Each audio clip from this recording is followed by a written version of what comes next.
எல்லாத்துக்கும் வணக்கங்க. Mahesh cooking from கோயம்புத்தூருங்க. நம்ம இன்றைக்கி என்ன பார்க்க போகிறோன்னா, ஈஸியான சிம்பிளான ஹெல்த்தியான ஒரு டிஷ் தாங்க பார்க்க போகிறோம். நைட்டு டிஃபன் தாங்க நம்ம செய்ய போகிறோம். என்ன டிஃபன்னா கேரட் சப்பாத்தி தாங்க செய்ய போகிறோம். நம்ம பாருங்கள், சும்மா சப்பாத்தி இல்லாமல் இந்த மாதிரி மசாலாலாம் போட்டு கேரட் சப்பாத்தி செய்து சூப்பராக இருக்குங்க. அது எப்படி ஈஸியாக செய்கிறதுன்னு வாங்க பார்க்கலாம். பாருங்கள், நான் சால்ட்டு வந்து ஒரு அரை ஸ்பூன் சேர்த்திட்டேங்க. நம்ம எவ்வளோ சப்பாத்தி மாவு போடுறோமோ அந்தளவுக்கு சேர்த்துக்கலாம். இந்த அளவுக்கு சால்ட்டு சரியாக இருக்குங்க. பாருங்கள், நான் தண்ணி ஊற்றிட்டேன். தண்ணி ஊற்றி அந்த உப்பை நம்ம கரைச்சிக்கலாங்க.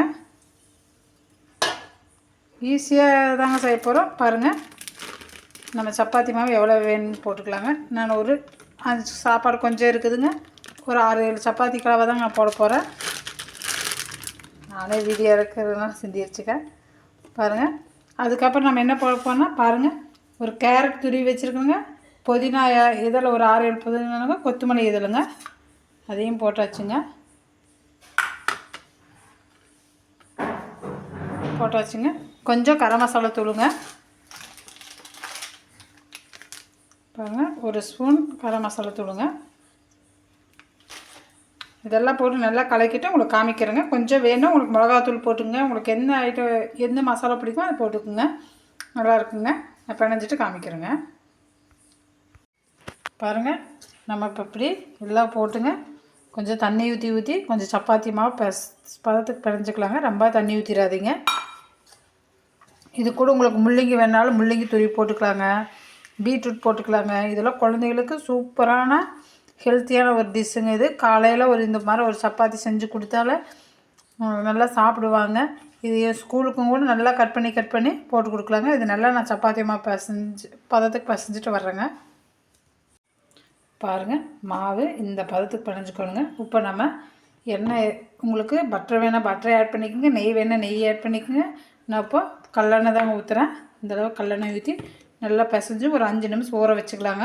நான் அப்படி பண்ணிவிட்டு காமிக்கிறேங்க. பாருங்கள், நம்ம பிசைஞ்சு வச்ச சப்பாத்தி மாவு எப்படி இருக்குதுன்னு பார்க்கலாங்க. நான் ஒரு 10 நிமிஷத்துக்கு மேலே ஊற வச்சிட்டேங்க.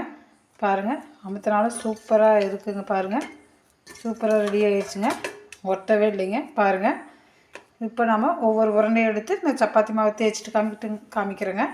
பாருங்கள், நம்ம சப்பாத்தி மாவு சூப்பராக தேய்க்கிறேங்க. பாருங்கள், நான் தாங்க ஒருத்தர் இல்லை, அதனால் நான் வீடியோ எடுக்கிறேங்க. பாருங்கள், இந்த மாதிரி நம்ம சப்பாத்தி மாவு சூப்பராக பாருங்கள் எப்படி இதாகுதுன்னு. அதனால தாங்க உங்களுக்கு காமிச்சேன். பாருங்கள், நம்ம கேரட்டு கொத்தமல்லி தழை எல்லாமே எப்படி இதாகுது. இது ரொம்ப உடம்புக்கு நல்லதுங்க. நான் தேய்ச்சிட்டு காமிக்கிறேங்க. பாருங்கள், நம்ம சூப்பராக சப்பாத்தி எவ்வளோ பெருசாக தேய்க்கிறதுக்கு அவ்வளோ சாஃப்டாக இருக்குதுங்க. சூப்பராக தேய்ச்சி எடுத்தாச்சுங்க. அதை நம்ம சப்பாத்தி போட்டுக்கலாம் வாங்க. பாருங்கள், ஒரு சப்பாத்தி எடுத்துட்டுங்க. தோசைக்கல் நம்ம வச்சாச்சுங்க. பாரு வேகுதுங்க. சப்பாத்தி போட்டாச்சுங்க. எண்ணெய் ஊற்றாமல் அதை செஞ்சு பார்க்கலாங்க. எப்படி வருதுன்னு பார்க்கலாங்க.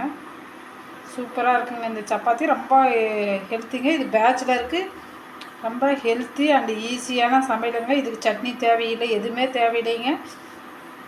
நான் அப்படியே சப்பாத்தி சாப்பிட்டுக்கலாங்க. இது பாருங்கள், அப்படியே சாப்பிட்டுக்கலாங்க. ரொம்ப உடம்புக்கு நல்லதும் வேறீங்க.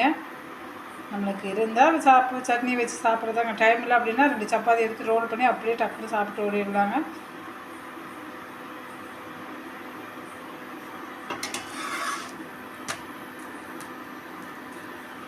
பாருங்கள், சூப்பராக வருது. பாருங்கள், பார்த்தாலே உங்களுக்கு தெரியும்.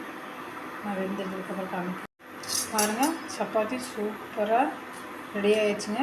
5 நிமிஷத்தில் நல்லா வந்துச்சுங்க. இது ரொம்ப வேக வேண்டியது இல்லைங்க. ஏன்னா நம்ம நார்மலாக கேரட் பச்சையாகவே சாப்பிட்லாங்க. அந்த மாதிரி இதுதாங்க. மாவு செஞ்சால் வெந்தால் போதுங்க. பாருங்கள், சூப்பராக ரெடி ஆகிடுச்சுங்க. அடுத்த சப்பாத்தி போட்டு காமிக்கிறேங்க. பாருங்கள், இன்னொரு சப்பாத்தி நம்ம போட்டுருக்குறோங்க. இதுக்கு உங்களுக்கு நெய் வேணால் நெய் அப்ளை பண்ணிக்கோங்க. எண்ணெய் வேணால் எண்ணெய் அப்ளை பண்ணிக்கோங்க. எது வேணால் உங்கள் சாய்ஸுங்க.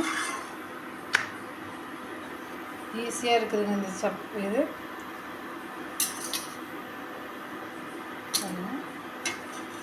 போட்டுக்கலாங்க.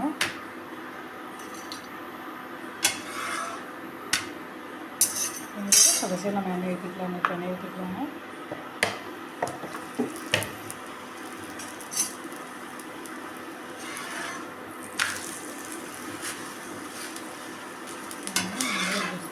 ஒரு அந்தளவுக்கு எண்ணெய் ஊற்றி இருக்கிறவங்க நல்லா வேகட்டுங்க. பார்க்கலாம். குழந்தைங்களுக்கு கொஞ்சம் எண்ணெய் அப்ளை பண்ணால் தான் பிடிக்கும். இந்த மாதிரி எண்ணெய் அப்ளை பண்ணி கொஞ்சம் ஜாம் போட்டாலும் குழந்தைங்க நல்லா விரும்பி சாப்பிடுவாங்க. நான் வேகிட்டு உங்களுக்கு காமிக்கிறேங்க. இது சூப்பராக ரெடி ஆயிடுச்சுங்க. இன்றைக்கி நம்ம ஹெல்த்தி டிஷ், சிம்பிளான டிஷ் உங்களுக்கு பிடிச்சிருக்குன்னு நினைக்கிறேன். இது பிடிச்சிருந்தால் மறக்காமல் லைக் பண்ணுங்கள், ஷேர் பண்ணுங்கள், சப்ஸ்கிரைப் பண்ணுங்கள். பாய்ங்க.